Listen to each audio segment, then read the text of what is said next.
បាទដែលចូលលេខដល់ការទី3នេះគឺយើងអាចវាតម្លៃថាជាលេខមួយដែលធំនៅក្នុងតំបន់អាស៊ីអាគ្នេយ៍របស់យើង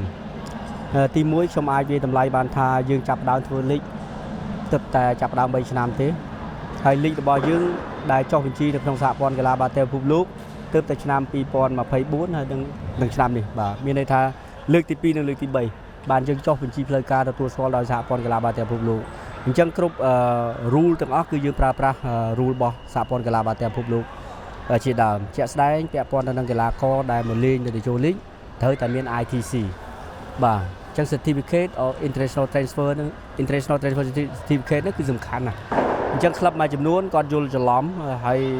គាត់អាចនឹងប្រើភាសាមិនសមរម្យថាសហព័ន្ធកីឡាបាល់ទះកម្ពុជាធ្វើឲ្យមានផលកង្វល់វិបាកប៉ុន្តែមិនដូច្នោះទេហេតុអីបានគេតម្រូវឲ្យមាន ITC ហ្នឹងពីព្រោះថាគេមិនចង់ឲ្យកីឡាករដែលត្រូវកាតព្វកិច្ចជាតិនៅពេលដែលជាតិកោះហៅមិនបានចូលនៅក្នុងជំរំរបស់ប្រទេសសម័យអានេះជាលក្ខខណ្ឌមួយដ៏ល្អប្រសើរជាក់ស្ដែងដូចជាវឿនវាសនាដែលគាត់នៅលេងលីកតៃវ៉ាន់ហើយចំរដូវកាលដែលជម្រើសជាតិប្រមូលផ្ដុំអញ្ចឹងរដូវកាលជម្រើសជាតិប្រមូលផ្ដុំគាត់មិនអាចលេងនៅលីកតៃវ៉ាន់បានទេលុះត្រាតែខ្ញុំលុបឈ្មោះគាត់ចោលនៅក្នុងបញ្ជីជម្រើសជាតិហើយសំណួរសួរទៀតថាហេតុអីបានជាគាត់មកលេងនៅកម្ពុជាយើងបានពីព្រោះថាកីឡាករក្នុងស្រុកមិនមានតម្រូវឲ្យធ្វើ ITC ទេអញ្ចឹងបើឧទាហរណ៍ថាវឿនវាសនានៅកម្ពុជាគាត់ទៅលេងនៅវៀតណាមក្នុងកំឡុងពេលនេះទៅលេងអត់បានប៉ុន្តែបើលេងលីកនៅក្នុងប្រទេសរបស់ខ្លួនឯងគឺបានបាទមួយវិញទៀតដោយសារលីកដែលចូលលីករបស់យើងដោយការទី3នេះយើងធ្វើនៅក្នុងកំឡុងខែដែលពិភពលោកមិនអនុញ្ញាតទេប៉ុន្តែដោយសារកត្តាពាក់ព័ន្ធទៅនឹងកត្តាពេលវេលាដែលកម្ពុជារបស់យើងមិនអំណោយផលក្នុងការរៀបចំក្នុងចន្លោះខែ5ចុះមកក្រោមដូច្នេះហើយសហព័ន្ធកីឡាបាល់ទះកម្ពុជារបស់យើងបានធ្វើសំណើទៅដល់សហព័ន្ធកីឡាបាល់ទះពិភពលោកគឺសុំរៀបនៅខែចន្លោះខែ5នៅខែ7វិញហើយកីឡាករដែលជាប់បម្រាមនៅជម្រើសជាតិគឺយើងមិនអនុញ្ញាតឲ្យចូលលេងបានទេមិនមែនតែខ្ញុំមិនចង់ឲ្យចូលលេងមែនតែទៅលីករបស់យើងអាចផ្ទុះក៏ក្រៅដល់ថ្នាក់នេះតែមួយគត់ទេគឺយើងនាំចូលកីឡាបរទេសដែលមានកម្រិតគុណភាពខ្ពស់ខ្ញុំចង់អំពាវនាវឲ្យបណ្ដាក្លឹបទាំង8ដែលលេងទៅចូលលីកដល់ការទី4ខ្ញុំត្រូវការកីឡាករដែលខ្លាំងមិនត្រូវការកីឡាករដែលលំដាប់នៅក្នុងតំបន់ទូចរបស់យើងទេយើងចង់ឲ្យមកពីប្រភពច្រើនពីព្រោះថានៅពេលដែលកីឡាករដែលមានប្រភពមកពីច្រើនកន្លែងអ្វីដែលចំណេញគឺអត្តពលិកកម្ពុជារបស់យើងឯនេះទេអានេះជាចេតនារបស់សហព័ន្ធគឺយើងចង់បានគុណផលជម្រើសជាតិរបស់យើងឲ្យខ្ពស់បើក្នុងការយើងលេងតែកម្រិតកីឡាករក្នុងស្រុកកម្រិតគុណផលរបស់ជម្រើសជាតិរបស់យើងមិនអាចកើតឡើងបានទេជាក់ស្ដែងយើងឃើញថាបច្ចុប្បន្ននេះកីឡាកររបស់យើងមួយចំនួនគាត់មានលទ្ធភាពគ្រប់គ្រាន់ក្នុងការលេងចំពោះកីឡាករដែលមានរបាំងធំបាទអានេះខ្ញុំឃើញថា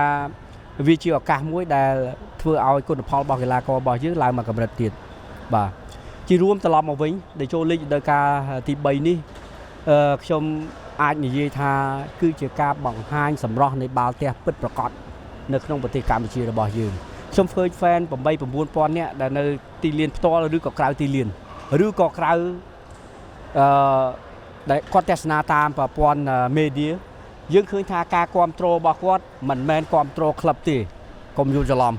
ការគ្រប់គ្រងរបស់គាត់នេះគឺគ្រប់គ្រងទៅលើវិស័យបាល់ទះកម្ពុជាពីព្រោះថានៅពេលដែល MC របស់យើងគាត់ឆ្លេចសួរថា fan ខាងណាក៏គាត់នៅតែហូរដែរអញ្ចឹងមានន័យថាម៉េចមានន័យថាគាត់មកនេះគឺបេះដូងស្នេហាវិស័យកីឡាបាល់ទះពិតប្រាកដ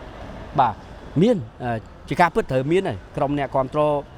ផ្ដាច់មុខរបស់ក្លឹបរៀងៗខ្លួនប៉ុន្តែ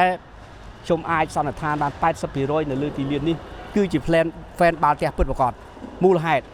គាត់ទន្ទឹងរង់ចាំមិនខ្វល់ពីគូផ្ដាច់ព្រាត់ទេប៉ុន្តែគាត់មើលតាំងពីគូ